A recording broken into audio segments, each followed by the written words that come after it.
Olá, amigo internauta, olá, amigo do canal Ezael Fernando, tudo bem? Hoje eu trago para você uma reflexão que foi proposta lá na Rádio Planeta FM no programa Adoração e Louvor, respondendo a seguinte questão: querer sempre mais, almejar cada vez mais, é pecado? Antes de eu começar a responder essa pergunta, antes de eu apresentar alguns versículos da Bíblia, deixe o like aqui no vídeo. Tenho certeza que, se você lá no final não gostar, é mais fácil de lembrar de marcar o não gostei. Mas nesse momento, deixe o seu joinha, isso auxilia que o YouTube recomende esse conteúdo para outras pessoas e para que aumente a relevância aqui dos nossos vídeos, do nosso canal. Bom, combinado? Também, na medida do possível, se você gostar desse conteúdo, compartilhe também com outras pessoas.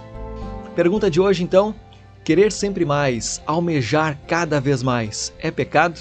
O que você acha? Olhai para as aves do céu, que nem semeiam nem cegam, nem ajuntam em celeiros, e vosso Pai Celestial as alimenta. Está em Mateus 6, versículo 26. Mas tem outro versículo que vai no sentido contrário, né? Provérbios 6, 6. Vai ter com a formiga o preguiçoso, olha para os seus caminhos, sê sábio, a qual, não tendo superior, nem oficial, nem dominador, prepara no verão o seu pão, na cega ajunta o seu mantimento. Ó preguiçoso, até quando ficarás deitado? Afinal, a gente precisa depender tudo de Deus, a gente não precisa ajuntar em celeiros, fazer como as aves do céu, só ficar recebendo mantimento, ou a gente precisa agir como a formiga que no verão fica preparando então o seu mantimento para o período de inverno. E ainda por cima, Romanos 12, 2, Paulo diz assim: não vos conformeis com este século, mas transformai-vos pela renovação da vossa mente, para que experimenteis qual seja a boa, agradável e perfeita vontade de Deus. Mas a gente também tem outros versículos do próprio Paulo, como este de Filipenses 4, 11, onde ele diz que aprendeu a ficar satisfeito com o que tem, sabe viver na necessidade, também na fartura, aprendeu o segredo de viver em qualquer situação, com o estômago cheio ou com o estômago vazio, com muito ou com pouco. E aí ele conclui: posso todas as coisas, né? Posso suportar todas as coisas por meio de Cristo, que fortalece, que nos dá forças. Então, qual a conclusão que a gente chega? Paulo diz que a gente tem que estar sempre renovando a nossa mente. Isso significa uma busca constante por um crescimento, por uma melhoria. Ao mesmo tempo, a gente tem aqueles versículos que falam sobre o mantimento, sobre o sustento. As aves dos céus não buscam o seu sustento e recebem, a formiga precisa trabalhar para buscar o seu sustento, e a gente fica nesse meio, assim, nesse ínterim. Será que a gente precisa estar sempre buscando, ou a gente pode se conformar com este século? Não pode? É só ficar satisfeito com o que tem?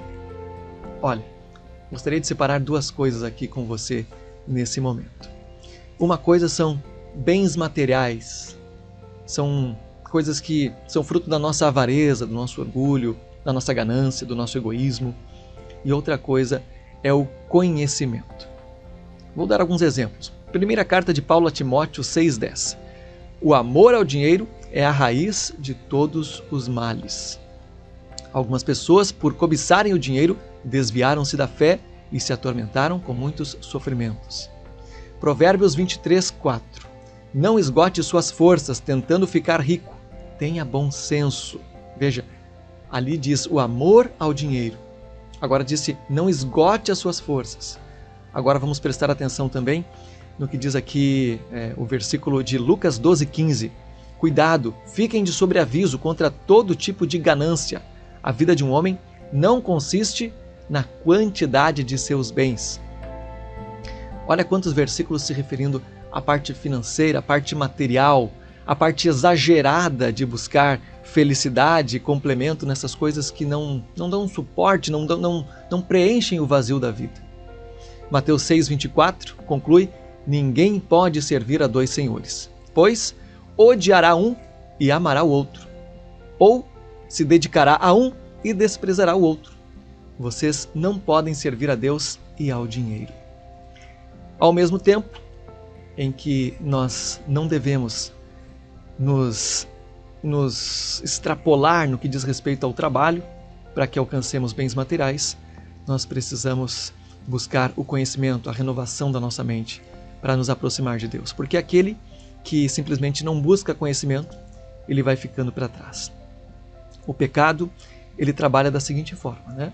Ele tenta, Satanás, o inimigo de Deus, tenta nos fazer cair em pecado, colocando um enredo em torno da gente. E se a gente não tem conhecimento, a gente acaba caindo. Satanás tentou o próprio Cristo, né? Satanás usou a palavra de Deus para que Jesus assumisse um pecado lá quando estava há 40 dias no deserto, fazendo jejum. Agora imagine se Jesus não tivesse conhecimento suficiente. Como que ele responderia àqueles engodos de Satanás? Seria mais ou menos, e aí eu trago para você uma história que é bem conhecida, que é também da Bíblia, que é a história da primeira queda, da queda de Adão e Eva, né? Da entrada do pecado aqui neste mundo. Está em Gênesis capítulo 3, versículos 6 e 7. Ali Satanás, ele assume a forma de uma serpente e vem também com engodos, com um discurso. E Eva acaba comprando aquele discurso, porque afinal de contas ainda era muito inocente, mas se deixou levar, né, pela ambição, pela cobiça de algo diferente. Algo que Deus havia dito que não era para ela fazer, né? Não era para comer daquele fruto. O que ela tinha em volta de si no jardim do Éden já era suficiente. Mas ela, por sua cobiça, a cobiça dos olhos talvez, ela cedeu então ao discurso de Satanás pela falta de conhecimento. Diz assim o versículo 6 de Gênesis 3. E viu a mulher que aquela árvore era boa para se comer, agradável aos olhos, e árvore desejável para dar entendimento. Então tomou do seu fruto, comeu, e deu também ao seu marido, e ele comeu com ela. Então, nesse momento, foram abertos os olhos de ambos e conheceram que estavam nus, ou seja, ali perceberam as mazelas do pecado, né? As consequências, os sofrimentos vieram sobre todos os seres humanos, sobre o planeta Terra. O que hoje você está fazendo com as forças que Deus te dá? Você está correndo atrás do vento, está correndo atrás de bens materiais ou está correndo atrás de conhecimento? E não digo qualquer conhecimento, né? Porque talvez o próprio buscar conhecimento se torne um bem material para você. Pode parecer meio esquisito, meio estranho, mas se você usar esse conhecimento apenas para o seu benefício próprio, para o seu enriquecimento, digamos assim, você pode estar exagerando também no conhecimento. Mas em conhecer a palavra de Deus, isso a gente nunca exagera. Mateus 6,33 diz: busquem, pois, em primeiro lugar o reino de Deus e a sua justiça, e todas as demais coisas que são importantes, né? Todas essas coisas serão acrescentadas a vocês. Bem-aventurados os humildes de espírito, porque deles é o reino dos céus. Que a gente então nunca desista, nunca pare de buscar conhecimento no que diz respeito à palavra do Senhor, em conhecê-lo mais, em se aprofundar na sua palavra. E assim nós seremos felizes. Deixo, por fim, um último pensamento para você. Robert Killen disse a seguinte frase: muitas pessoas gastam dinheiro que não têm para comprar coisas que não precisam para impressionar pessoas que não gostam. Em qual classe de pessoas você hoje se encaixaria? Naquela classe de pessoas que está sempre buscando benefício próprio, buscando mais bens materiais, ou naquela classe de pessoas que é humilde, que busca Deus em primeiro lugar e assim também auxilia o próximo? Que Deus nos abençoe a tomar a melhor decisão, e esta é uma decisão diária. Se a gente tomar uma decisão hoje e depois simplesmente não nos focar novamente naquilo que a gente decidiu, a gente vai acabar se perdendo. Mas que a nossa decisão seja todos os dias em torno de colocar Deus em primeiro lugar. E assim o nosso coração será completado, será preenchido com o que realmente nos traz satisfação e felicidade. Que Deus te abençoe. Não esqueça, deixe o curtir, compartilhe aqui esse vídeo, comente também se você assim se sentir à vontade, e a gente se encontra numa outra oportunidade. Grande abraço e até o próximo vídeo.